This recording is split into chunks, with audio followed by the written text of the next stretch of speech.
Hey everybody, Paul here, and I'm here with Jen and Athena and Weasley. So we're going to tell you about our owls today, and we actually have a live audience, so you might hear a little bit more noise than usual, but that's because we've got Kids Free Day today. So we have a lot of people around, and we're doing a special chat just for that occasion. So as I mentioned before, this is Athena, our great horned owl. And these guys are the largest owl species that you can find in the Americas. So you can find these guys all the way from Alaska down to South America. So they're everywhere, and you find them in a lot of different environments. So you'll find them in wooded areas, especially wooded areas that kind of border open areas. Because what they like to do is what we call perch and search. So they'll sit there in a tree for a long time, and they'll use those gigantic eyeballs that they have to scan the surroundings, and if they see a mouse or a rat or a rabbit walking across that open plains area, they'll swoop down and grab them. And when they swoop down, they are practically silent. And the reason for that is if we can zoom in on their feathers, they've got serrated feathers. And what that means is the edges of the feathers are broken up into these little tiny segments instead of one big piece. Because with a normal, they create one big swirl of air.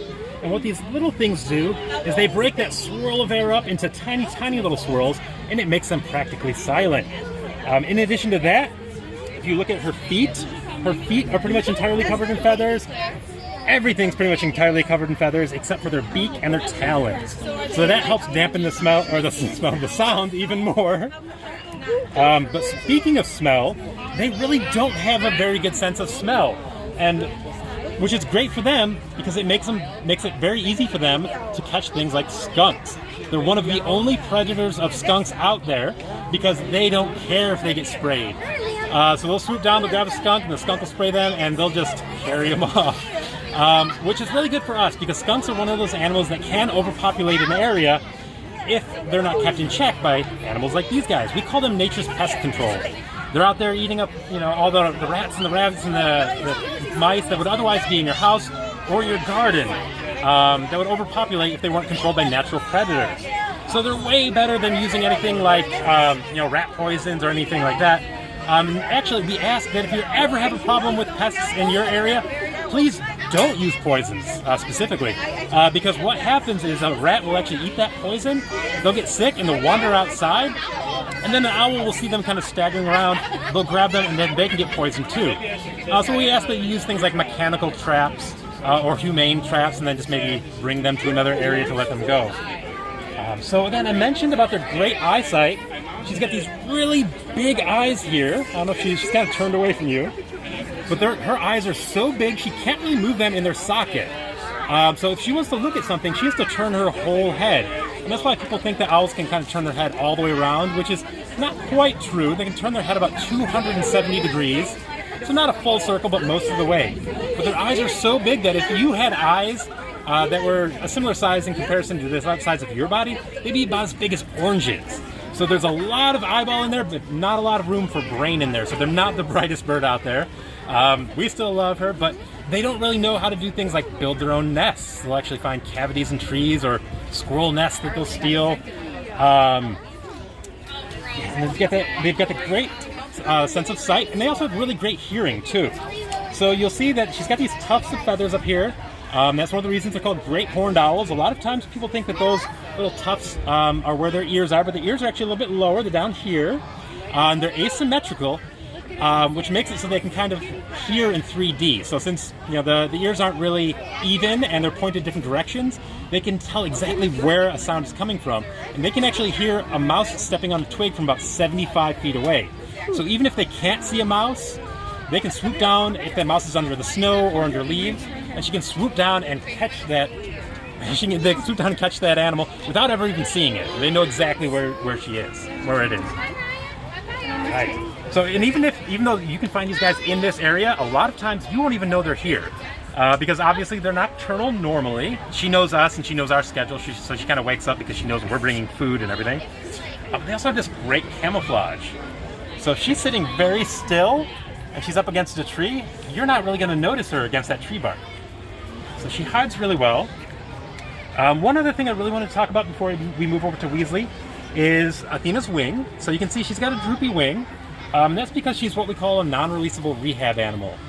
So she was injured out in the wild. Unfortunately, we don't know how she was injured. Usually what happens is these guys see a mouse walking across the road and they swoop down and try to get it. They get hit by cars because once they're adults, they really don't have any predators of their own. But some very nice people found her. They tried to fix her wing, but bird bones are really hard to set properly. So it didn't really heal all the way, but fortunately, we had a good home for her here, and she gets free food and free housing and free vet care, so it's a pretty good deal. And she gets to meet you guys and educate people about her species and just be an ambassador for her species. All right, so are owls dangerous? They can be. They can be very dangerous. So that's one of the reasons I'm wearing this glove, even though she knows me. They can actually clamp down with those talons with the same force that a German Shepherd can bite with. So they can clamp down with those talons at about 300 to 400 pounds per square inch, pounds of pressure per square inch. So right now she's comfortable, but if she was really uncomfortable and she wanted to go, she'd let me know it by clamping down on that glove, and I would know it for sure because that would hurt even through this glove. And then they've got that sharp beak too, so the beak's not as dangerous, but it can still do some damage, so we do need to be a little bit careful around that as well. But again, she knows us, and she knows that when she's with us, she's safe. So she's okay right now, and she's not clamping down or anything. Is she panting? I think she might be panting a little bit. Sometimes they do that to cool off. Sometimes they do that in new situations. Unfortunately, due to the pandemic, she hasn't really come out very much in the past year and a half. She hasn't really seen too many guests. So she might be a little bit nervous. She seems okay right now. I don't see any of that. We do call that Gullar Flapping. That's the technical term for that if you're looking for a fun word to impress people with. And again, they do that to cool off because these guys can't sweat like we can. And again, they can do it a little bit when they're nervous, but she seems okay for the most part. All right, should we go over to Weasley? Yeah, we'll move over to Weasley. And Weasley is our eastern screech owl. And even though he's very, very tiny, he is a fully grown owl. We estimate that he's about 5 to 6 years old.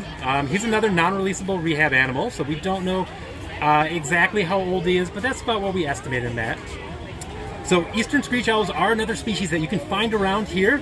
They're even more difficult to find because obviously, in addition to being a little bit camouflaged, they're tiny. They never get any bigger than that.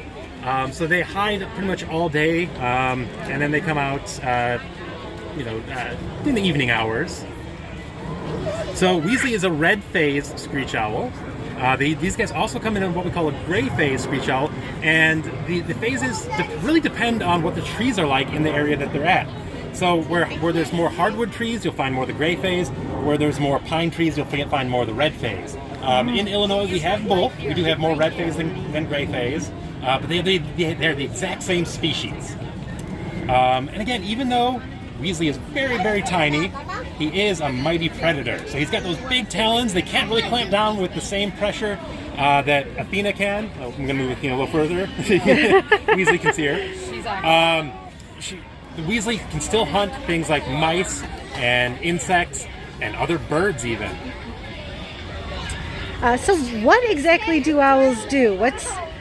Why are they so important?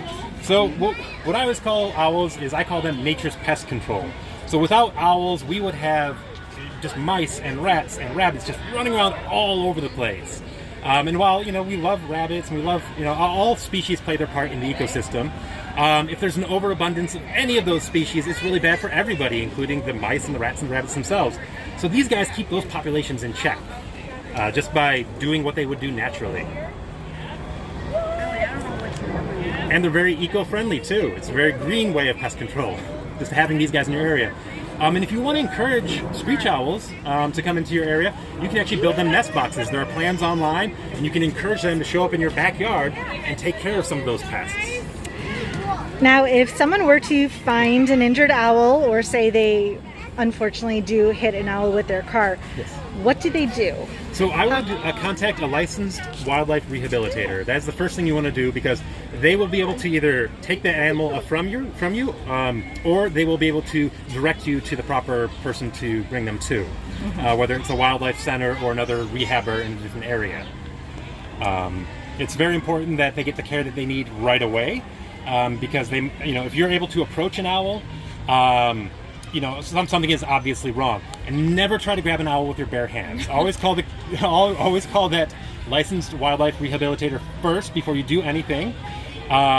Just because they are very dangerous animals, especially if they think they're cornered. If they're scared they can use those talons and they can use that beak, and it's very, very dangerous. Yeah. Don't want any shredded hands. No. What does Weasley eat? So Weasley, around here, we give him mice and chicks, but out in the wild, these guys can actually eat things that are several times their body weight.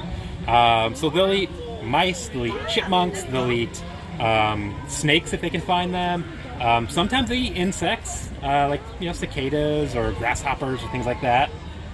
So their diet is very varied. It's they're opportunists. They'll try to eat whatever they can find.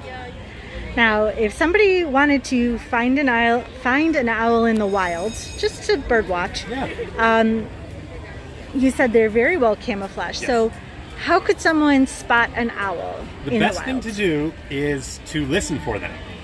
So in the evening hours, you can hear them calling. Screech owls don't screech. They actually do a more whinnying noise. It kind of sounds like a horse.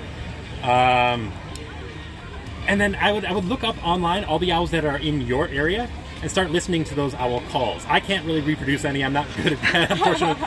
But there are loads of resources online where you can find recordings of those owl calls and just listen for those out in the wild and kind of maybe try to trace those back every time you hear them. That's your best bet. And then binoculars, too. Binoculars help as well, so you can approach them without getting too close, because you never want to disturb the animals when you're bird watching. All right. And what other owls do we have here at Brookfield Zoo? I think these guys are it. We have we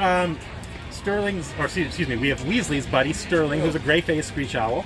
But I don't believe we have any other species here at the zoo. What kind of owl is that? All right, so thanks again for joining us. Come out to Kids Free Day and see all the animals, and maybe you can see one of our ambassador animals at a chat. And as always, thank you for supporting Brookfield Zoo.